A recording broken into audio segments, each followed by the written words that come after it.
सिद्ध करें कि रूट अंडर 5 एक अपरिमेय संख्या है। तो नमस्कार दोस्तों, आज की इस क्लास में हम लोग इन टाइप के क्वेश्चन को हल करने वाले हैं। चाहे इसके जगह पर रूट अंडर 3 आ जाए या फिर रूट अंडर 7 आ जाए, तो आप सभी को किस तरीका से हल करना है, आज की इस क्लास में हम लोग यही करने वाले हैं। और आप सभी को पता ही होगा, बिहार बोर्ड के एग्जाम में भी इन टाइप के क्वेश्चन पूछा जाता है। ठीक है, डायरेक्ट 5 नंबर में पूछता है। ठीक है, तो चलिए आज की इस क्लास में हम लोग इन टाइप के क्वेश्चन को हल करने वाले हैं। ठीक है ना, तो यहाँ पे क्या है, सिद्ध करें कि इस रूट अंडर 5 एक अपरिमेय संख्या है। देखिए दोस्तों, यहाँ पे कह रहा है अपरिमेय संख्या है, तो हम लोग को उल्टा मानना होगा। तो उल्टा क्या मानेंगे, तो ये अपरिमेय संख्या कह रहा है तो हम लोग परिमेय संख्या मानेंगे। तो यहाँ पे लिखेंगे माना कि इस रूट अंडर 5 एक परिमेय संख्या है। माना कि रूट अंडर 5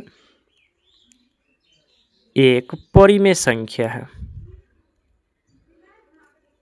इतना दोस्तों आप सभी को क्या कर देना है, इस तरीका से आप सभी को लिख लेना है। ठीक है, तो देखिए यहाँ पे किसको मतलब किसको जो है ना सब परिमेय संख्या माने हैं, तो रूट अंडर जो है ना सब 5 को माने हैं। तो यहाँ पे लिखेंगे रूट अंडर 5 और बराबर परिमेय संख्या क्या होता है, तो परिमेय संख्या होता है जिसे हम P बटा Q के रूप में लिख सकते हैं। यानी कि जो बट्टा में रहे उसे हम लोग परिमेय संख्या आसानी से कह सकते हैं। इसका डिफिनेशन आप सभी दे सकते हैं। ठीक है, तो क्या हो जाएगा ना, रूट अंडर 5 और परिमेय संख्या क्या माने हैं, तो P बाई Q माने। ठीक है, तो यहाँ पे लिख देंगे P बाई Q। ठीक है, इतना चीज़ लिख देना है। उसके बाद यहाँ पे देखिए P और Q है ना, यानी कि ये क्या है, सअभाज्य है। यानी कि P और Q सअभाज्य क्या है, सअभाज्य है।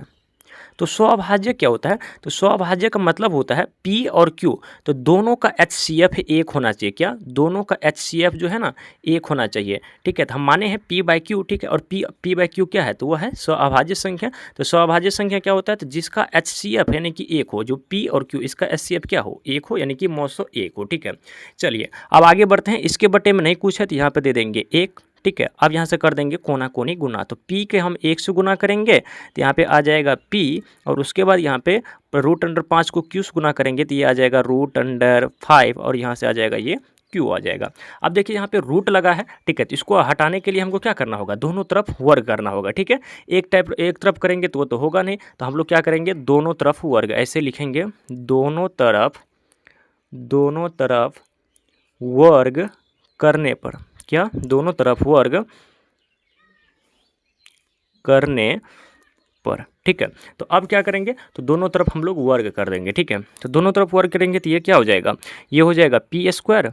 ठीक है, ये हो जाएगा P स्क्वायर, और ये हो जाएगा रूट अंडर 5 और Q का स्क्वायर हो जाएगा। चलिए इसको हम लोग हल करते हैं। यहाँ पे देखिए ना 5Q और रूट अंडर 5Q गुना रूट अंडर 5Q लिखा हुआ है। तो इसका मतलब क्या होता है, तो इसको हल करेंगे। देखिए रूट अंडर 5 गुना रूट अंडर 5 क्या होता है, तो रूट अंडर 5 गुना रूट अंडर 5 होता है, और यहाँ पे Q गुना Q यानी कि Q स्क्वायर हो जाएगा। ठीक है, तो इसके स्थान पर हम लिख सकते हैं 5Q स्क्वायर, यानी कि P स्क्वायर और यहाँ पे 5 और Q स्क्वायर। ठीक है, इतना चीज़ आप सभी को यहाँ पे लिख देना है। ठीक है, इतना लिखने के बाद अब देखिए इसका क्या मतलब होता है। ठीक है, यहाँ पे हम थोड़ा सा लिख देंगे इसका मतलब।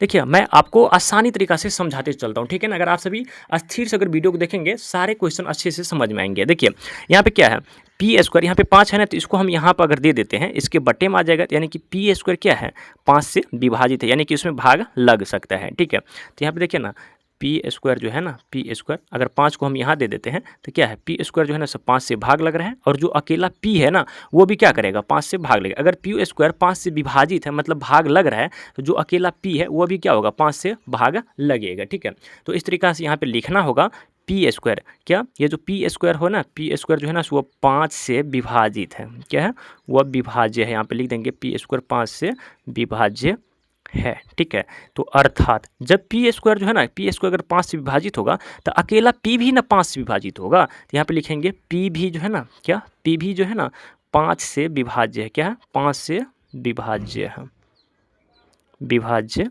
है। इतना चीज़ आप सभी को लिख देना है दोस्तों। ठीक है, चलिए अब बढ़ते हैं हम लोग आगे। ठीक है, इतना चीज़ लिख देना है। उसके बाद हम लोग को यहाँ पे मानना है, ठीक है। जैसे हम मान लेते हैं, क्या मान लो, ठीक है। तो क्या मानेंगे, ये जो देख रहे हैं ना पी स्क्वायर बराबर 5q², ठीक है। तो इस p के जगह पर जो है ना हम लोग मान लेते हैं क्या, p बराबर 5k। क्या मान लेते हैं, p बराबर 5k। तो 5k क्यों मान रहे हैं, चूँकि हम लोग √5 जो है ना से क्या ले रहे हैं, √5 एक अपरिमेय संख्या है। अगर √3 रहता तो हम लोग 3 मानते। तो यहाँ पर मानेंगे p बराबर जो है ना 5k, क्या p बराबर यहाँ पर 5k मान लेंगे, ठीक है। तो यहाँ पे इसको पहले लिख लेंगे। तो यहाँ पे लिखेंगे p² और बराबर 5q², ठीक है। और इस p की जगह पर हम लोग क्या माने हैं, तो 5k। तो यहाँ पे लिख देंगे 5, यहाँ पे लिख देंगे 5k, ठीक है। और इसका हम लोग स्क्वायर लगा देंगे और ये 5q जैसे है तो वैसे रहबे करेगा। जब इसका स्क्वायर करेंगे तो ये आ जाएगा 25k² और ये 5q है तो वैसे के वैसे रह जाएगा, ठीक है। चलिए उसके बाद इसको हल करेंगे तो यहाँ पे देखिए ना, इसको काटेंगे तो ये कट जाएगा 5 बार में, ठीक है। तो यहाँ पे क्या आ जाएगा 5k² और यहाँ पे q², ठीक है। फिर वही वाली बात हो गया जो यहाँ पे आया था, ठीक है। जो यहाँ पे आया था वही वाली बात हो गया ना। यहाँ पे देखिए ना क्या हो गया, यानी कि ये 5 है ना, हम इसको यहाँ पे दे देंगे। तो यहाँ पे लिखेंगे इसका मतलब इसका क्या होता है वो लिखेंगे, ठीक है, मतलब, ठीक है। तो इसका क्या मतलब है भाई, तो q² जो है ना सब 5 से विभाजित है। चूंकि यहाँ पे अगर 5 है ना गुना में, तो अगर इस साइड दे देंगे तो ये 5 यहाँ पर आ जाएगा। तो यानी कि p² जो है 5 से भाग लग जाएगा और चूंकि q भी जो है ना ये इससे लग जाएगा। तो यहाँ पे लिखेंगे q², क्या q² जो है ना सब 5 से विभाजित है, विभाज्य है, ऐसे करके लिखेंगे। q² क्या है, 5 से विभाज्य है, ठीक है। तो अर्थात क्या हो जाएगा, ये जो अकेला q है ना वो भी 5 से विभाजित होगा। q भी जो है ना क्या है, q भी जो है ना सब 5 से विभाज्य है। क्या है, q भी जो है ना सब 5 से विभाज्य है, ठीक है। यहाँ पर देखिए ना क्या, जब p को जब हम p को किए तो यहाँ पर भी 5 आया है, सॉरी p का जब हम किए वो भी 5 आया है और यहाँ पे q का भी है क्या है 5 आया है। लेकिन यहाँ पे देखिए ना क्या p और q का जो है SCF क्या होना चाहिए, यहाँ पे 1 आना चाहिए। लेकिन यहाँ पर क्या p का है 5 आया है और यहाँ पे q का भी 5 आया है, यानी कि हम लोग का उल्टा हो गया। मतलब विरोधाभास हमको उत्पन्न हो रहा है। p और q हमको यानी कि HCF जो है ना से 1 होना चाहिए, लेकिन ऐसा नहीं हुआ। p बराबर भी 5 आ गया और q बराबर भी 5 आ गया, यानी कि दोनों बराबर 5 आ गया। तो यहाँ पे लिखेंगे तो हमको क्या हो रहा है, ये विरोधाभास पता हो रहा है, ठीक है। तो यहाँ पे लिखेंगे अतः, ठीक है, अतः यह क्या है, तो अतः यह जो है ना विरोधाभास है। क्या है, विरोधाभास है। चूंकि हम क्या माने हैं, ऊपर में देखिए ना विरोधाभास है, हम यहाँ पे क्या माने थे, p और q क्या माने थे, p और q क्या SCF 1 आना चाहिए। लेकिन ऐसा तो मेरे साथ नहीं हुआ। जब हम निकाले तो p का भी 5 मान आया है और q का भी मान क्या आया है, 5 आया है, ठीक है। तो ये मेरा क्या हो गया, मानना विरोधाभास हो गया।